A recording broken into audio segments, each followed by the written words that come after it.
Assalamualaikum warahmatullahi wabarakatuh. Ini tentang praktek investasi asing, hubungannya dengan undang-undang Timur Mainlah.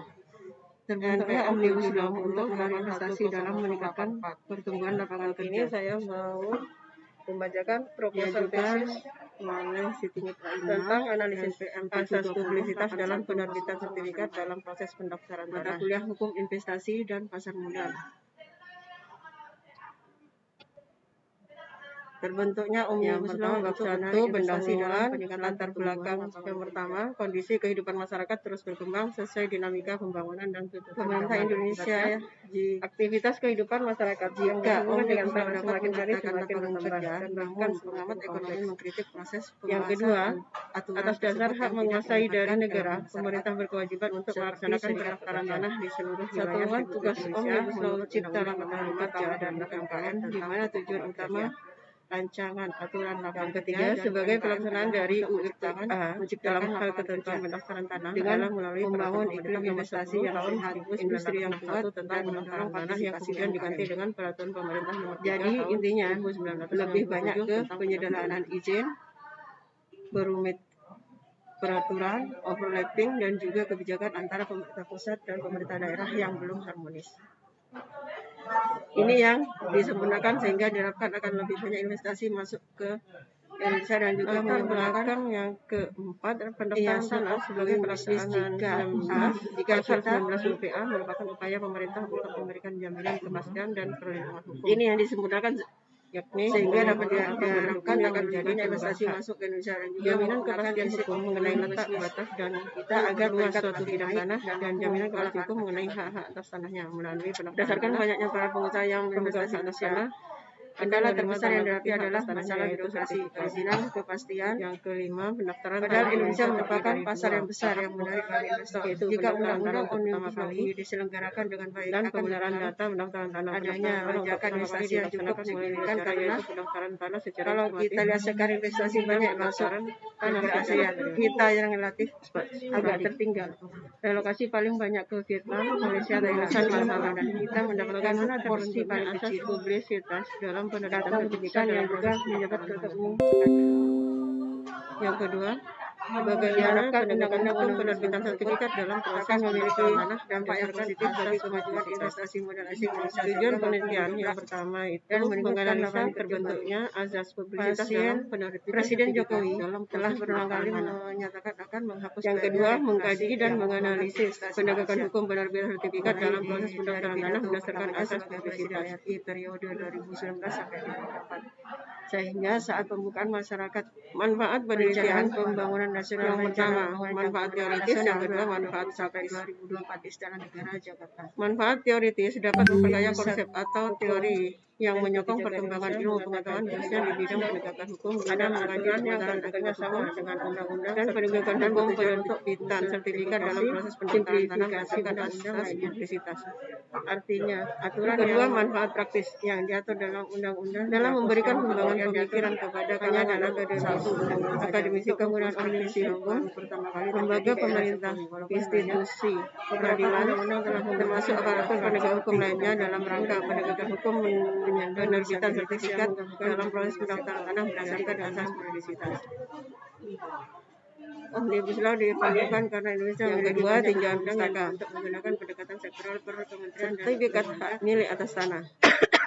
Pengertian dan fungsi sertifikat tanah parsial dan kegiatan pendaftaran dari tanah baik narasi Omnibus Law dilakukan secara sporadik maupun keterlibatan bermuara pada penerima yang masih kurang untuk memberikan masukan dan kegiatan pendaftaran tanah yang menghasilkan sertifikat hak atas tanah mempunyai banyak fungsi bagi pemiliknya dan fungsinya itu tidak dapat digantikan dengan benda lain. Fungsi sertifikat tanah yaitu sertifikat tanah melakukan sebagai alat pembuktian yang dapat sebagaimana disebutkan kontrak dalam pasal 19 ayat 2 C UPA. Sertifikat hak atas tanah memberikan kepercayaan bagi pihak bank atau kreditur untuk memberikan pinjaman uang kepada pemiliknya. Yang ketiga, bagi pemerintah dengan adanya sertifikat hak atas tanah membuktikan bahwa tanah bersangkutan telah terdaftar pada kantor. Terima kasih Agraria.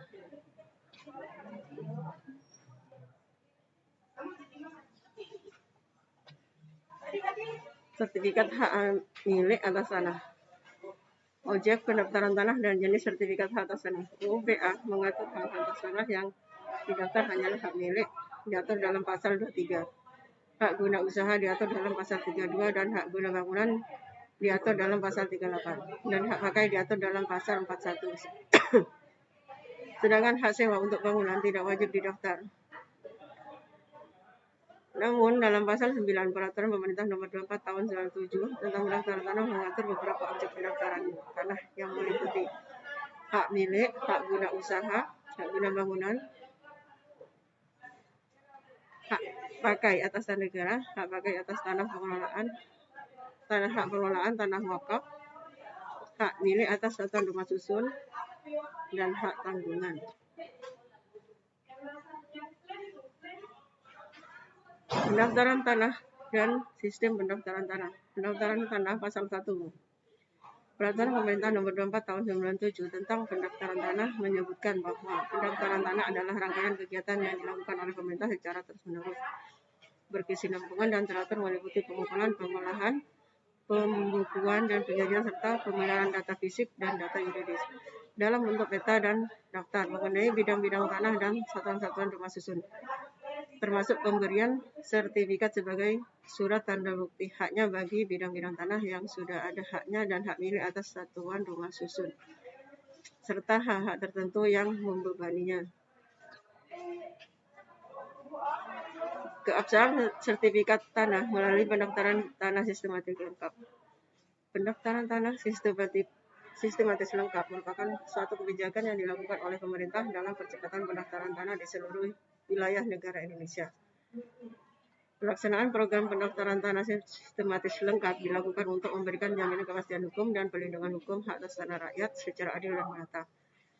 Permasalahan mengenai keabsahan dari sertifikat tanah melalui pendaftaran tanah sistematis lengkap, maka analisis awal adalah mengenai legitimasi dari lembaga yang menerbitkan sertifikat hak atas tanah. Legitimasi dari suatu lembaga berkaitan erat dengan wewenang yang dimiliki suatu lembaga untuk melakukan suatu tindakan hukum dalam penyelenggaraan urusan pemerintahan, sehingga tindakan yang dilakukan aparat pemerintah tersebut dianggap sah atau tidak bertentangan dengan hukum. Tinjauan pustaka. Kaidah hukum melindungi kepentingan manusia terhadap bahaya yang mengancam, juga mengatur hubungan di antara manusia agar tercipta ketertiban atau stabilitas dan diharapkan dapat dicegah atau diatasi terjadinya konflik atau gangguan kepentingan. Kaidah hukum fungsinya melindungi kepentingan manusia, baik secara individual maupun secara kelompok. Maka manusia yang memiliki kepentingan hukum itu dihayati, dipatuhi, dilaksanakan, dan ditegakkan. Sunariyati Hartono mengungkapkan bahwa hukum sebagai alat bukti yang merupakan sarana dan langkah yang dilakukan oleh pemerintah untuk menciptakan sistem hukum nasional guna mencapai cita-cita bangsa dan tujuan negara. Filosofi dari sudut filsafat ada dua masalah yang menjadi penting dalam sumber hukum. Yang pertama, ukuran untuk menentukan bahwa sesuatu itu bersifat adil. Karena hukum yang dimaksudkan adalah untuk menciptakan keadilan, maka hal-hal yang secara filosofis dianggap adil dapat dijadikan sebagai sumber hukum material. Faktor-faktor yang mendorong seseorang mau tunduk pada hukum diciptakan agar ditaati, maka semua faktor yang dapat mendorong seseorang taat pada hukum harus diperhatikan dalam pembuatan aturan hukum positif. Teori tujuan hukum. Menurut fungsinya, aturan hukum dapat dibagi menjadi dua. Yang pertama, hukum material dan hukum formil. Tujuan hukum adalah terpelihara dan terjaminnya ketentuan, kepastian, dan ketertiban tanpa keteraturan dan ketertiban kehidupan manusia yang wajar memang tidak mungkin. Seseorang tidak dapat mengembangkan bakatnya tanpa adanya kepastian dan keteraturan. Memandang hukum secara abstrak atau formal memang demikian benarnya. Teori tujuan hukum. Tujuan hukum adalah terpelihara dan terjaminnya keteraturan, kepastian, dan ketertiban. Tanpa keteraturan dan ketertiban kehidupan manusia yang wajar memang tidak mungkin. Seseorang tidak dapat mengembangkan bakatnya tanpa adanya kepastian dan keteraturan. Memandang hukum secara abstrak atau formal memang demikian benarnya. Dari hukum di mana padanan kata perlindungan dalam bahasa Inggris adalah protection, yang berarti sebagai protection of being protecting. Yang kedua, sistem protecting. Yang ketiga, person of thing that protect. Tipe penelitian. Penelitian menggunakan jenis penelitian yuridis normatif, yaitu penelitian hukum berdasarkan peraturan undang-undang berlaku. Bisa juga disebut dengan hukum doktrinal. Pada penelitian ini seringkali hukum dikonsepkan sebagai apa yang tertulis dalam peraturan perundang-undangan, atau hukum yang dikonsepkan sebagai kaidah atau norma yang merupakan patokan perilaku masyarakat terhadap apa yang dianggap pantas. Pendekatan masalah dalam penulisan tesis ini menggunakan pendekatan undang-undang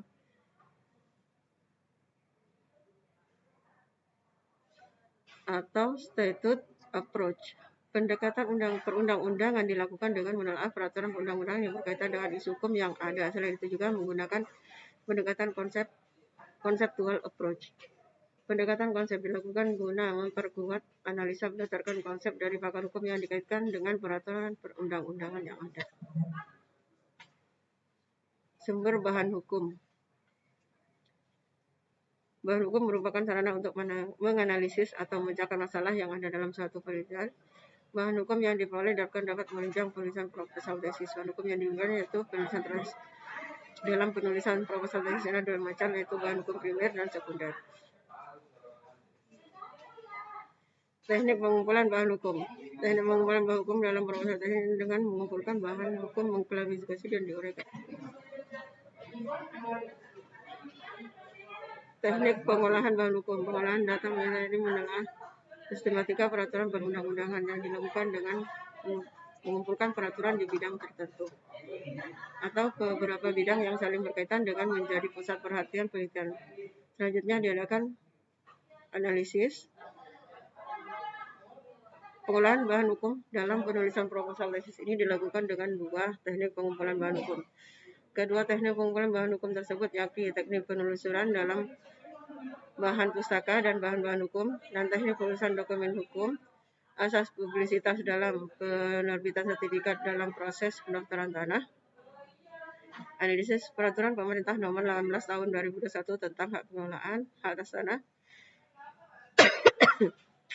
peraturan rumah susun dan pendaftaran tanah.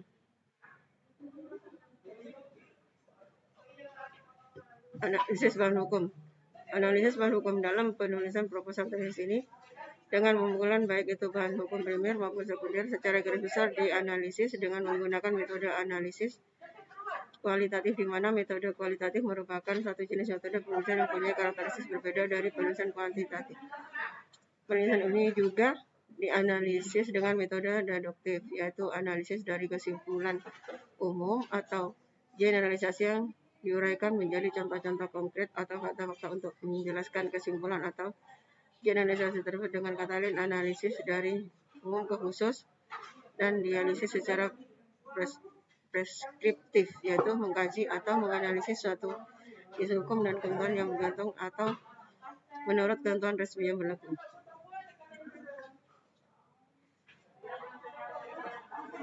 Pertanggungjawaban sistematika bab 1, pendahuluan sistem, berisi tentang latar belakang, rumusan masalah, tujuan penelitian, manfaat penelitian, metode penelitian, berisi tentang pendekatan masalah. Sumber bahan hukum, teknik pengumpulan bahan hukum, pengolahan bahan hukum, analisis bahan hukum, serta pertanggungjawaban sistematika. Bab 2, tinjauan pustaka, berisi tentang asas publisitas dalam penerbitan sertifikat dalam proses pendaftaran tanah. Analisis peraturan pemerintah nomor 18 tahun 2000 tentang hak pengelolaan hak atas tanah, peraturan rumah susun, dan pendaftaran tanah. Metode penelitian berisi tentang asas publisitas dalam penerbitan sertifikat dalam proses pendaftaran tanah. Analisis peraturan pemerintah nomor 18 tahun 2021 tentang hak pengelolaan hak atas tanah, peraturan rumah susun, dan pendaftaran tanah.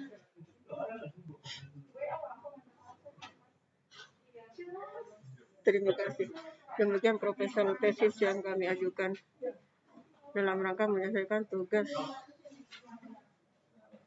mata kuliah ini. Terima kasih dan mohon maaf sebelumnya karena keterlambatan pengajuan proposal tesis. Terima kasih. Assalamualaikum warahmatullahi wabarakatuh.